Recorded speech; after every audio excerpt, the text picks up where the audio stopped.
This story aired, two pieces of legislation were introduced. You were invited to the White House just a few days ago. How does it feel watching this piece back now, knowing your story is out there in such a big way? Well, thank you, Natasha, for having me. It's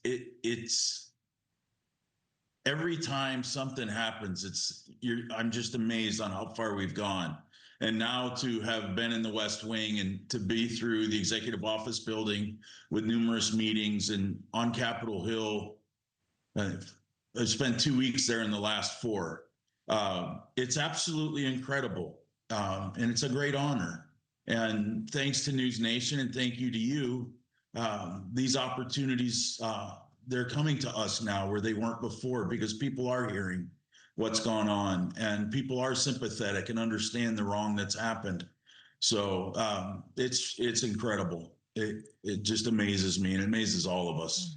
Dave, I'm so glad to hear that. And tell me more about the visit to the White House earlier this month. What happened?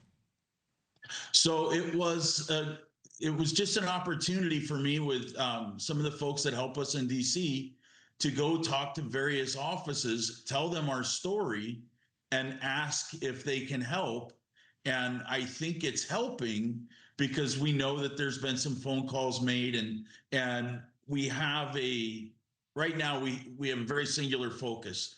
We have legislation, an amendment to the National Defense Authorization Act, the NDAA, and that amendment makes the government say, we were exposed.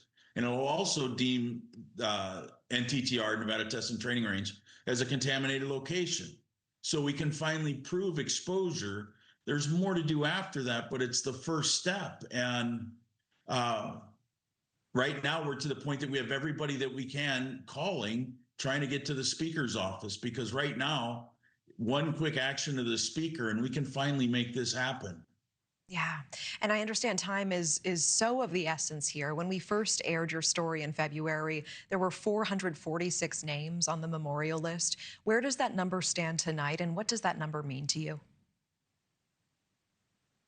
It's 519 people that we know of so far that worked out in the areas near and around where I worked.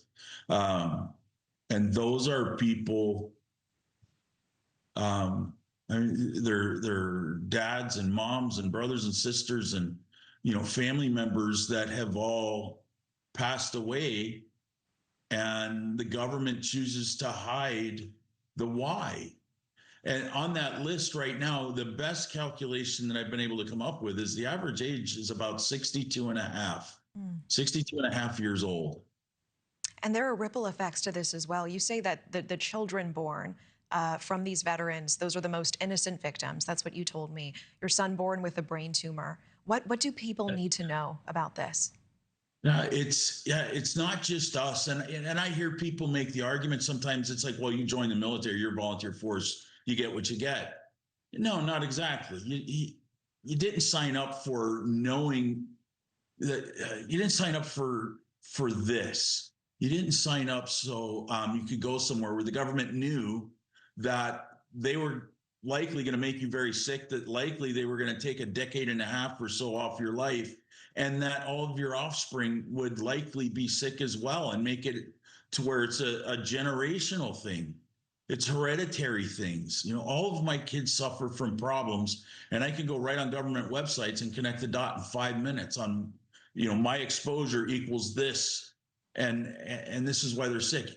And it's a lot of us. It's a lot of us whose wives had multiple miscarriages as a result. I mean, it's devastated families. One guy I know, I think his daughter made it to 19 days old when she died.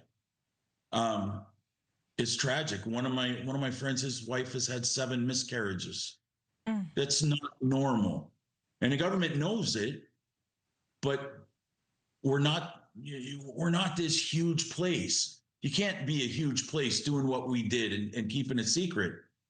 But they knew it. They knew before they built my base that I was going to be exposed to all these things. They wrote in a document that this is a place nobody should be.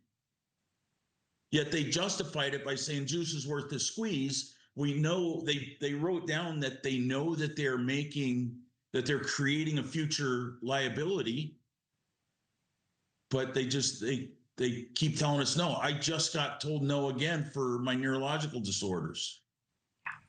Thank you for watching. Subscribe below and download our NewsNation app right now on your phone, and you will get fact-based, unbiased news for all Americans.